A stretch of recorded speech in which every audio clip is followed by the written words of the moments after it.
নওগাঁর হাটে ধানে সপ্তাহ ব্যবধানে মন প্রতি দর কমেছে 200 টাকা পর্যন্ত। এই মুহূর্তে হাটে আছেন সহকর্মী এবার রকি, সরাসরি যাব তার কাছে।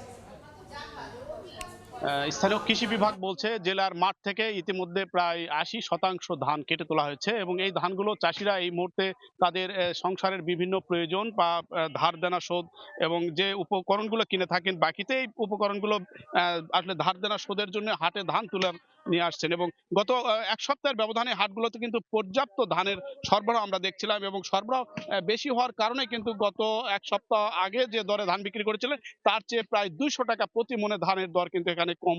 এবং এই কমের পেছনে আসলে ব্যবসায়ীরা যে যুক্তিগুলো দেখানোর চেষ্টা করছেন এর বিপরীতে কিন্তু চাষিরা বলছেন আসলে 200 টাকা প্রতি মনে কম মানে তাদের কিন্তু উৎপাদন খরচ তোলা কিন্তু এই মুহূর্তে দূর হয়ে দাঁড়িয়েছে। এবং এই মুহূর্তে যে ধানগুলো বেচা কিনা হচ্ছে আমরা যদি একটু দরের সংখ্যাটা জানাই, এখানে জিরা শাল বা কাটারি সুগন্ধি যে সরু চিকন ধান, এই ধানটা প্রথম পর্যায়ে 1300 টাকা পর্যন্ত বিক্রি করেছিলেন। তবে আজকের হাটে আমরা দেখছিলাম নওগাঁর মহাদেবপুর হাটে সর্বোচ্চ 1100 থেকে 1120 টাকা বিক্রি হচ্ছে, অর্থাৎ 180 থেকে 200 টাকা পর্যন্ত দর এরকম হঠাৎ করে নেমে গেছে।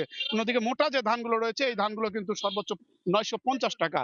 তবে এই দর কমে যাওয়ার পেছনে ব্যবসায়ীদের যুক্তি, পাশাপাশি চাষিদের যে অভিযোগগুলো, এই অভিযোগের পাল্টা তীরের জায়গায় আসলে চাষিরা বলছেন যে বাজার সবসময় একটা ব্যবসায়ীরা নিয়ন্ত্রণ করে থাকেন এবং নিয়ন্ত্রণের কারণে কিন্তু এই মুহূর্তে কাঙ্ক্ষিত দর এবং প্রকৃত দর থেকে তারা বঞ্চিত হচ্ছেন। বাজারগুলো আসলে তদারকির দাবি জানাচ্ছেন এখানে।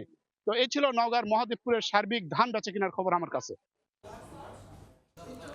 নওগাঁ থেকে এমআর রকি।